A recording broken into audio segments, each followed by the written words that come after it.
If you've been thinking about taking a weekend trip up to Seattle, here's a great reason to go. The Tony-nominated hit Fat Ham is playing the Seattle Rep right now through May 12th. Now, if you haven't heard of it, it's a highly lauded comedic version of Hamlet. It's even won the Pulitzer Prize for drama.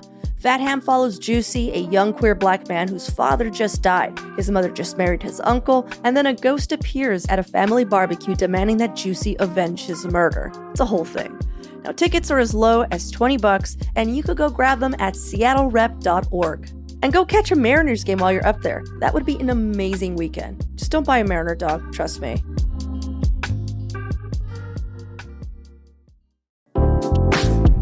Hello, beautiful science nerds. The Association of Science Communicators is hosting Science Week this week in Portland, and there's tons of amazing events going on that you don't want to miss. For example, this Tuesday the 9th, Scott Burns is hosting a wine tasting and terroir talk at Experiment PDX. He'll get into the soil composition and microclimates that make Oregon wine so unique while you drink it. And on Thursday the 11th, Dante's is presenting Chiasm Cabaret, a titillating fusion of burlesque, comedy, and yes, science. And then finally, on Friday the 12th, you can go behind the scenes of the OPB show All Science, No Fiction at OMSI. There won't be burlesque or wine, but Jess Burns and Brandon Swanson, the show's producers, will be there, and they're always down for a good time. You can tell them I said that. For more info on all of these events, head over to associationofsciencecommunicators.org or just check out our show notes.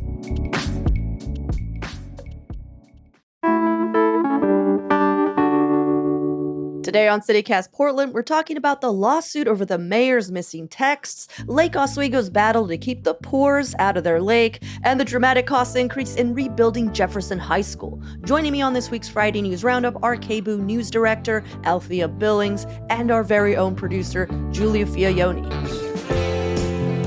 It's Friday, April 12th. I'm Claudia Meza, and this is what Portland's talking about.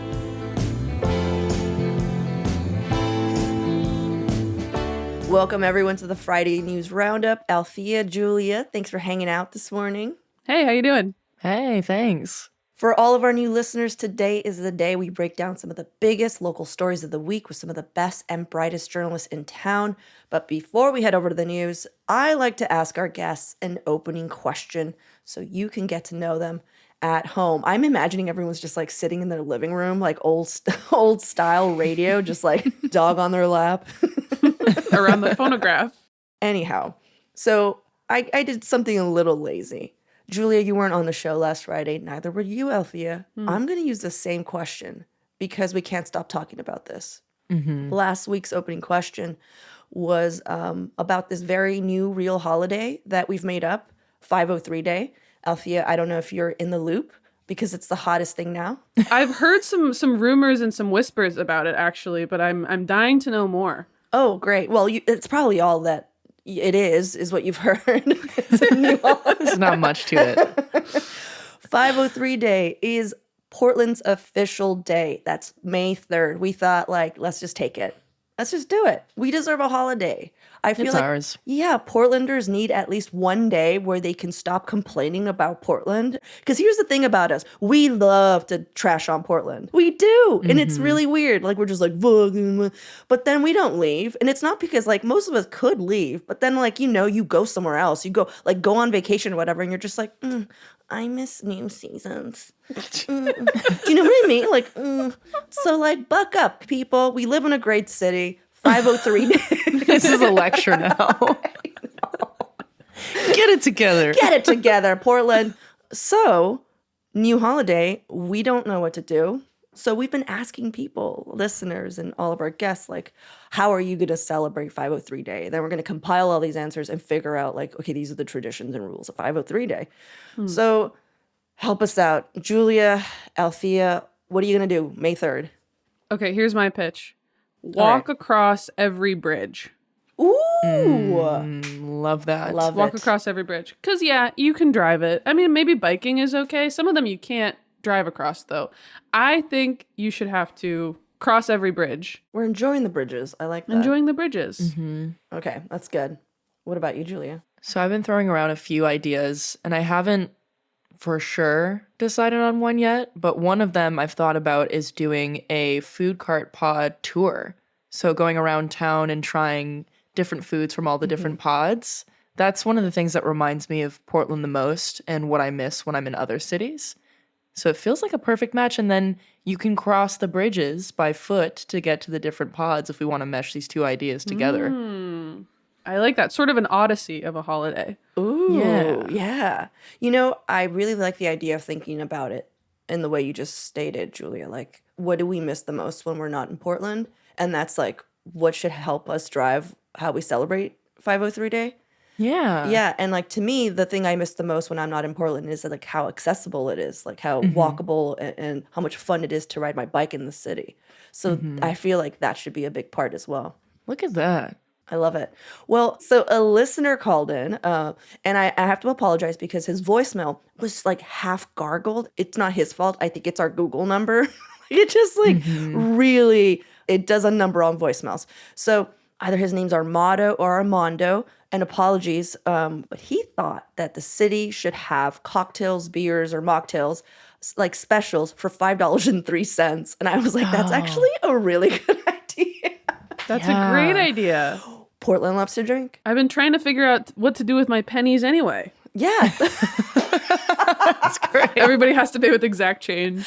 Oh my God. Yeah. He also, he had a second idea, but I have to say I'm not as fond of it, but maybe tell me what you guys think. He was just like, so many people are transplants. So maybe True. people should wear shirts that say where they're from on 503 Day. And I just was like, I think we're missing the spirit of 503 Day. Right.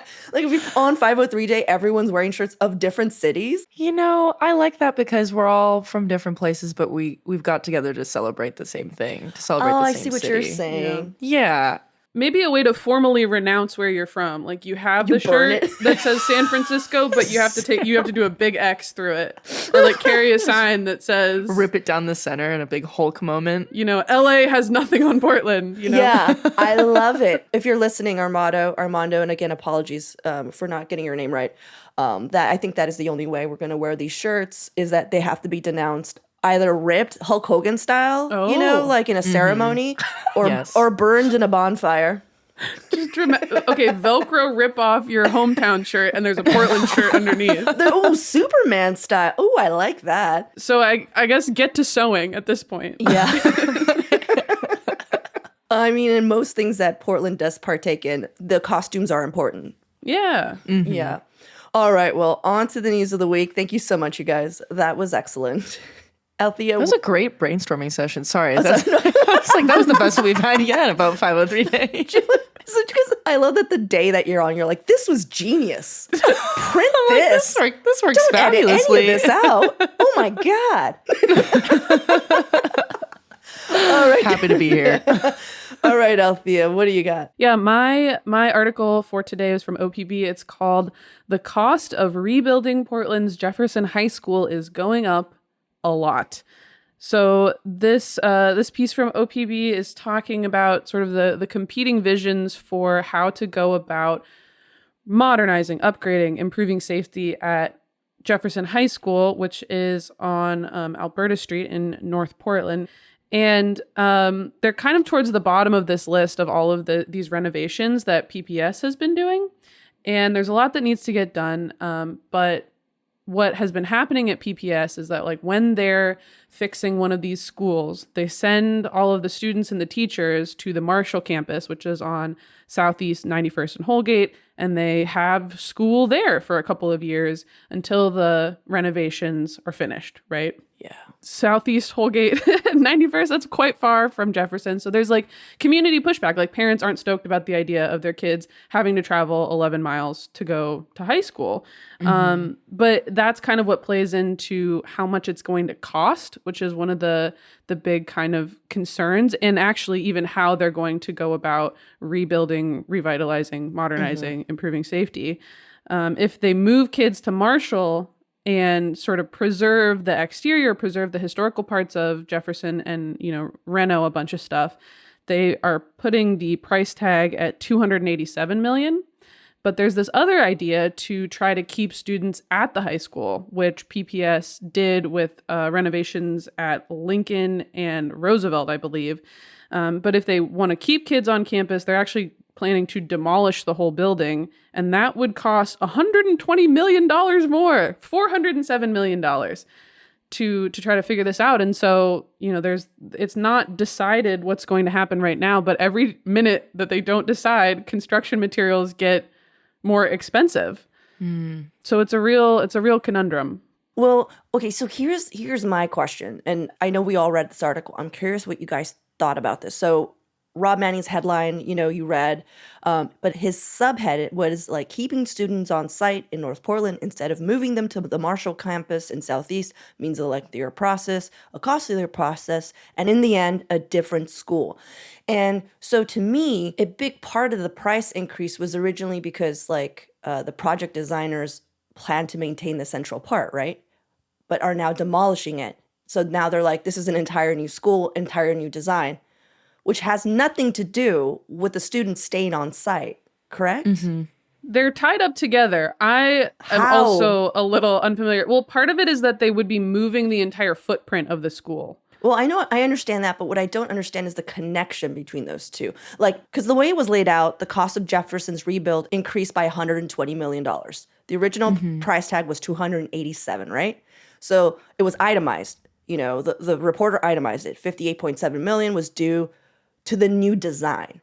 And only 61.3, which is a bit more, is actually because of the delays in the building that is seemingly solely attributed to not moving the students. But I'm skeptical at this point because, as you stated, every day that they're not doing this, that's a delay. Right. And even with the simplest renovation, if you throw in any kind of new redesign, there are even more delays.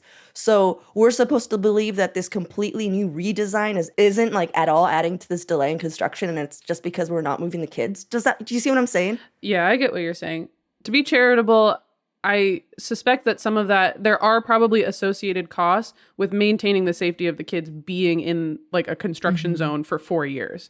Yeah. I assume that that's part of it, but I also agree with what you're saying that these things are all tied up together and there's not necessarily a clear understanding. Yeah, of why. It was murky. It was so murky. And no diss to OPP's reporting, of course. I just read that article over and over and over again. Yeah, and I was too. I don't understand why these are all together. And so it was linked to previous articles. So I was like, oh, maybe this is a series and in the previous article by OPB educational reporter Tiffany Kamhai, and also a friend of mine. And the only connection I saw to the students staying on site and the more expensive redesign is that it came out from a same feedback session meeting. And she wrote, relatively small sample of the Jefferson community. When the Portland public school system was trying to get the Jefferson community back on its side, because one thing we're not saying is that it was so contentious. It was so contentious. A lot of the parents were just like, we can't take them out of this community. This is their community. But also a lot of us are working parents. How are we going to get them back and forth from school? Most high school kids have to take public transportation. But that being said, I was still very confused as to why the article was written in this way. Yeah, I felt similarly, but I also couldn't help think about something that you touched on, Claudia, although, sure, it's going to cost more to keep these kids on campus, but I'm considering the true cost of social emotional learning being disrupted by having to bus out so far away from home, so far away from your community to attend school, and how crucial those relationships that you've built are with your community during those 4 years while you're in high school. And I just can't imagine. I picture myself back in high school having that happen, and I would be advocating to stay on campus if I were a student. But at the same time, too, wondering how these kids who may have their entire high school career with the soundtrack of construction in the background happening as well, and how disruptive that will be. So there is a lot of cost, regardless of what decision they go with. But I'm also wondering if it's set up in a way where their expectation is for students to stay on campus in the old building while they're building the new one, and then moving them over and demolishing the old building, which is why it takes more time and costs more money. That's the only way that makes sense in my head, the thing that you had pointed out, Claudia, of it not really adding up.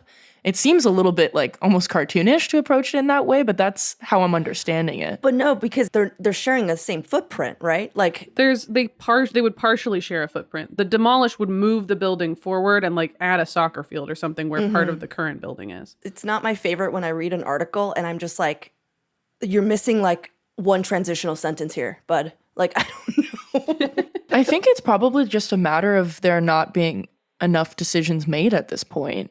Everything's just like up in the air. Yeah. Yeah. I mean, like you, Claudia, I went back through some of OPB's other reporting about this because it was in December of 2022 that the board voted to go ahead with it. And there was conversations before that and then conversations last summer about how, there's been this persistent theme that parents and community members feel like they've been left out of the loop. And that if you go back, there were other things proposed other than shipping people out to the Marshall campus. One of the things that they considered for Jefferson High School students was potentially relocating them to PCC Cascade, which is like 2 blocks away, or at the Kenton Elementary School building. Kenton, they kind of ruled out. It doesn't have what high school classes and students need. But I kind of got tripped up on this bit about PCC Cascade, that there's a zoning requirement that says that it can't be exclusively used as a high school. And they're like, it's a zoning thing. It'll take years to fix. We can't possibly do that. To me, that makes the most sense. Is it impossible to have an exception to zoning for 4 years? Because then you are in the community. And these are classrooms that are sitting empty. Oh my God. Yeah. Well, thank you so much. Let's take a quick break here, and when we come back, more headlines of the week.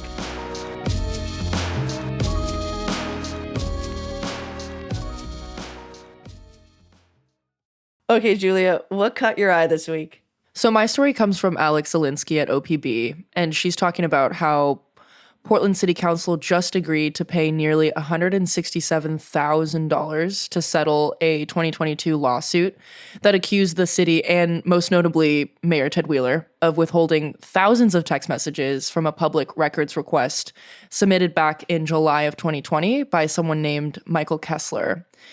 Now, before I get into this settlement, I do want to briefly recap what was going on at the time for listeners who may have missed it. All of this actually happened right before I moved to Portland, so I had to spend some time reading up on it myself. But Kessler, this guy who submitted the records request, is actually just a computer programmer. He's not a journalist or anything, but he likes keeping an eye on City Hall in his free time. And he specifically requested Mayor Wheeler's text messages from the day leading up to, on, and after when Wheeler was getting tear gassed by federal officials amongst a crowd of racial justice protesters in downtown that summer of 2020. And what happened was many of the text messages were not archived to be included in the records request because Mayor Wheeler sent them using iMessage instead of text message. So for people who use iPhones, the blue bubbles versus the green bubbles, which is actually illegal under state law because of the way iMessage encrypts the message itself so it cannot be stored for future reference. And it's important to note that all city officials agree through a detailed contract before they even are hired by the city that they won't use iMessage. And it's actually something that Mayor Wheeler had previously been quoted on being enthusiastic about back in 2017 when he was elected as mayor. He had said himself that he was excited to not use iMessage. So what a weird pretty thing funny to proclaim to be excited about.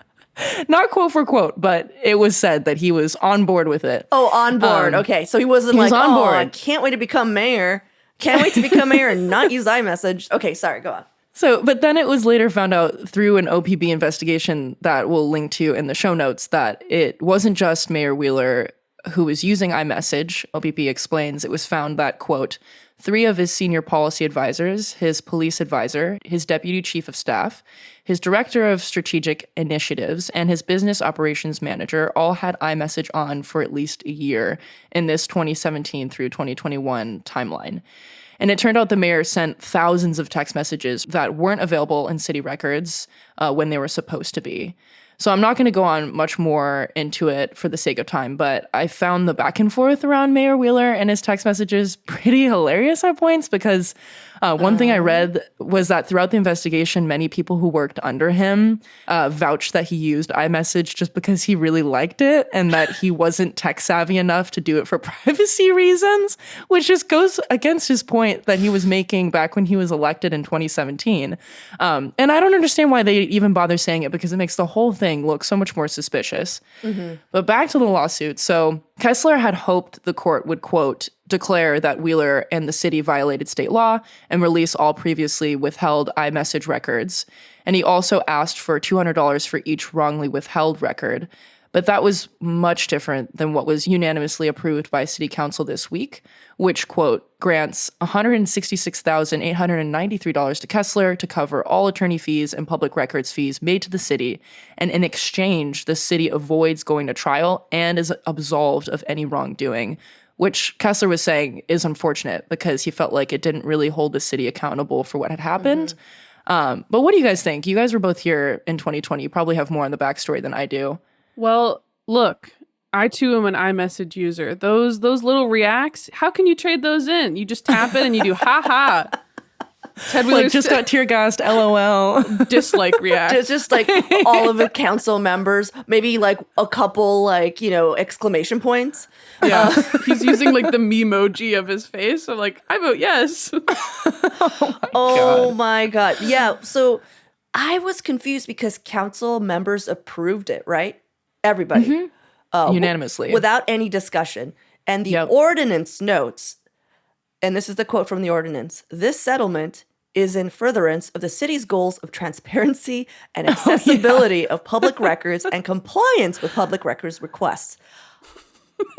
So to squash it is to be transparent? How is it? Me when I lie. Are we in a different reality? I know. That makes me feel insane. I'm feeling gaslit right now. How is Kessler feeling, really? He's just like, I'm sorry. Okay. You literally not only paid me off, but in the exchange of paying me off, you also absolved yourself from any wrongdoing. You literally said that. I don't understand how it's accomplishing the city goals of transparency. Like, again, I'm just like, did we miss a transitional sentence? Like, Yeah.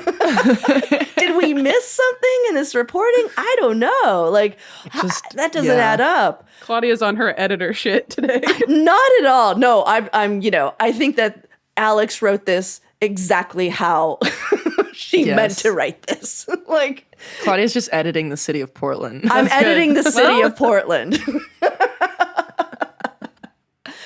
And also, like, the fact that they tried to, like, oh, sweet dummy Mayor Wheeler, he's too old for text. So Dude, funny. That guy is way too smart to, like, not know what he was doing. Like, Does it matter? They sign a contract. Whether you're smart or not, And they warned him multiple times that he needs. And he came in going, I stop. understand this. I can't wait to not use iMessage. I can't wait to comply.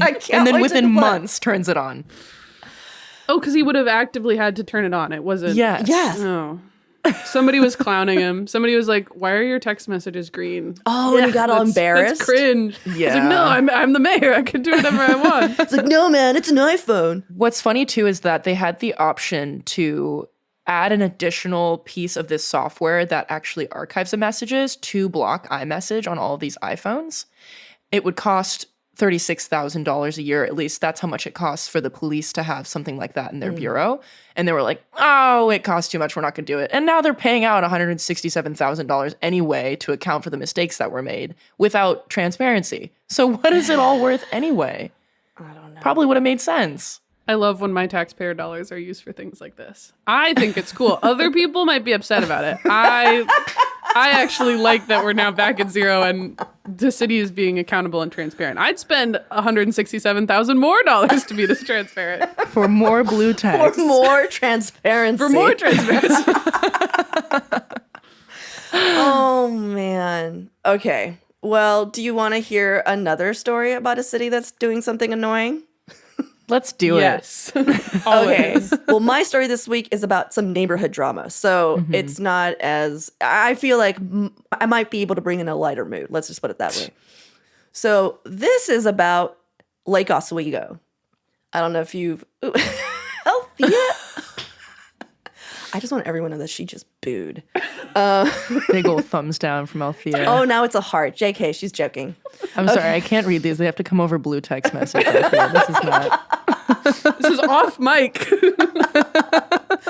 We're accountable, Althea. We'll let people know what you just said. That's so true. I should have sent it in a first. Transparency reasons. Pantomiming. I'm like, for transparency reasons, we will read out loud all of your pantomimes. Okay, so I read an article from KGW's Blair Best, who did a really good job of like explaining this whole thing, and then just a quick little wrap up from Conrad Wilson over at OPB. So currently, a jury trial is underway in a lawsuit challenging the city of Lake Oswego's ban on public lake access for Oswego Lake. I just love that. I hate that, by the way. It's okay. They're like, wait, we're called sorry. Lake Oswego. Should we call the lake also Lake Oswego? No, that's confusing because people will be like, are you going to Lake Oswego or are you going to go to Lake Oswego? So let's call it Oswego Lake. Could have been anything else. You can't accidentally go in it. That's part of it. Yeah. And also, like, just call it anything else. Jesus. Okay, anyhow. So Oswego Lake is fed by the Willamette River, so it's not man-made, if that makes, like the connection to the Willamette River isn't man-made, let's put it that way. So it's a connected public waterway, which if that's what the lake is legally marked as under state law, that's public land, baby, Yeah. and we, the public, should have access to it. But for over a decade, the city of Lake Oswego has had an ordinance barring people from entering the lake through 2 city-owned plazas in the downtown area, which again, people aren't walking through like privately owned walkways, homes, or lawns. Also, like, hey, you can't come in through public park access because there are parks around it. So all the public access points, they're just like, yeah, the lake is actually private property because it was expanded upon. So most of it now is man-made, and man-made lakes can be made private. And guys, I saw pictures of this lake, which, by the way, we can all kayak to via the Willamette River. And it is beautiful. Like, I was just like, I can see why they want to keep a riffraff out. Like, this is a gorgeous... The houses all have like they have like private fancy docks and boats. I'm just giving you the picture of what this looks like. So as of today, there are metal signs adorning steps leading down to Oswego Lake's shore and public parks reading "Private Lake, please stay on the steps." So access to Oswego Lake is restricted to city residents only, but the city residents who don't own lakeshore property only have seasonal access to it. So, Mm-hmm. Anyhow, back in 2012, open water swimmer Todd Prager, let's just go with Prager, and kayaker Mark Kramer filed a lawsuit challenging the city's rules, saying they weren't in accordance with Oregon's constitution, right? Because their thought is that, hey, we're able to come in, these are publicly navigable waters, so we're good. So before I jump into all the legal proceedings that have happened since then, because we're talking about what's still happening now in 2024, is this 2012 lawsuit. Wow. Like, what do you guys think? Okay. I think it would be impossible to pull apart making claims that it's man-made versus naturally occurring, because what's now become of the parts that you could be considering as man-made came from that naturally occurring flow of water. So you can't say like, oh, this much amount of water is now man-made, so we can claim that this is our property. Like, that argument just completely goes out the window for me. And it sets the tone for the type of community that's being built there. It's all about exclusive access. So that's very frustrating. But I will say, I think about this often when I go and hang out at the Bluffs or Mox Crest Park. There are all those really nice homes right around where the park is. And even though I go there to have fun and hang out with friends, smoke a couple joints, I always think to myself, wow, Julia. I always think to myself, man, I wonder how those homeowners feel. And I hope they're cool with it, because they really don't have a choice. And that's a public space. Sure, you're not supposed to be doing some things that are being done there, but nobody's monitoring that. And I do feel for them just a little bit, but I've never had any sort of negative interactions with those neighbors. But I do think about them. So I can understand the perspective of these people, but it's one of those things where I feel like there's a nice compromise here, and fully putting the foot down really makes known what their priorities are. And it's kind of just sad. It's really sad to see. Yeah, there was a defense at one point where they're like, "Oh, there's important birds here, so you actually my can't God. get in the water." It's actually not. That's no. what it was about. It was about those important birds, and definitely not. I mean, it has been like longstanding lore that if you want to get into Oswego Lake, you have to con your way onto a Lake Oswego lakefront owning dock. I know people who are trying to make those kind of connections, like, and it's because sometimes the limits, like, I don't want to swim in that, or I don't want to drive all the way out to the Sandy River or whatever. I need to rub elbows to get myself on a well-placed dock. I mean, it's like Julia said, well, you didn't say this. You're right about the community thing. I was going to say it's goofy. It shouldn't It's be that goofy way. and obviously wrong. I totally agree with both of you. Like Julia, same thing. Like when I said, "Oh my God, it's gorgeous," I meant that like I understand why they're trying to preserve what they have. They're just like, I want to look out my freaking dock and see nothing. Should it even have been theirs to begin with, though? Just saying. I Just know. saying. I know. Okay, so way back in 2012, when this legal battle started, the lawsuit originally named the city and the state of Oregon as defendants. But check this out. The Lake Oswego Corporation, a business entity that somehow manages the lake and represents lakeside homeowners, also joined the case as a defendant, arguing that the lake itself was private property and blah, blah, blah. But I just love that they're like, now it's like the state against Lake Oswego Corp. Like, let's just make this even more like friendly. Anyhow, so this case in 2012 was appealed all the way to the Oregon Supreme Court, only to be sent back to Clackamas County Circuit Court in 2019. Now, that's when it landed with Circuit Court Judge Ann Lininger, who decided to split the case in two parts. Phase one being like, is the lake itself a public waterway? Meaning that it is a body of water that was navigable at the time that Oregon became a state, then yes. After that, then discussion would be like, well, how much access does the local government get to impose? Because under the Oregon Constitution, local governments are able to impose reasonable regulations on that access. So phase one, is it a public waterway? Phase two, okay, if it is, then let's evaluate the city's access restrictions to make sure they're reasonable. So for phase one, Judge Lininger ultimately ruled that, yeah, the original lake bed is state property, but being that the city did add on to it, she was just like, I'm sorry, there's no practical way to like figure out what the original and artificial parts are. It's all water. So all connects to the Willamette River. So the Lake Oswego Corp found out that Judge Lininger hadn't disclosed that she met up with the plaintiffs, so the kayaker and the swimmer, to discuss the case while she was a state rep 3 years before she was appointed the judge. So the corp claimed it was a conflict of interest, though nothing came of the meeting, and it couldn't be categorized as anything than pretty much a state rep meeting with constituents about an issue they had, you know? So Lake Oswego Corp asked for Judge Lininger to be removed and to the phase one part of the ruling to be thrown out. Yeah. So an impartial Multnomah County judge reassigned the case to another Clackamas judge, Kathy Steele, and she just was like, no, we're keeping phase one. Like, sorry, like it's airtight, buddy. Also, there's absolutely no proof that this meeting had 3 years ago. That's a long con, hun. Like, could you imagine? Like, okay, I know I'm state rep now, but one day I'm going to be assigned to this case. So they were just like, nah, I'm sorry. So now where we're at is phase two. So part of the trial is back on, and it's happening this month, which means that Lake Oswego Corp and the city of Lake Oswego pretty much have to figure out a reasonable ordinance that regulates access. Do you know if this is something that would be implemented by this summer, if sorted out? I hope so. People can just start throwing bangers on the lake. I cannot wait. You know, people. I don't know, just people, guys. Just people. Air quotes. What do you guys think, man? Claudia, there's a line in this OPB article, which I thought was the funniest part, because the city in this second phase, like you said, trying to figure out if they have to have public access through public parks to the lake, the city is, pushing back on that, saying that the public has visual access to the lake. That was the worst part. That's why I say it's unserious. You can see it. You want to go in it now? Okay, greedy. Oh, okay, greedy. Okay, greedy. All you people want to do is take.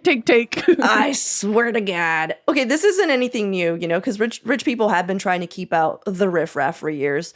I don't know if you guys read this, but residents of Montesino, which is a very wealthy Santa Barbara County neighborhood in California, blocked access to public hiking trails and hot springs in their neighborhood with huge boulders and shrubs that they planted. Oh my God. So I'm just saying, these are the extents that rich people will, go to just keep us out. Yeah. And last year, Malibu residents were also penalized for hiding access to a public beach. Like they were even trying to block access for people from looking at it.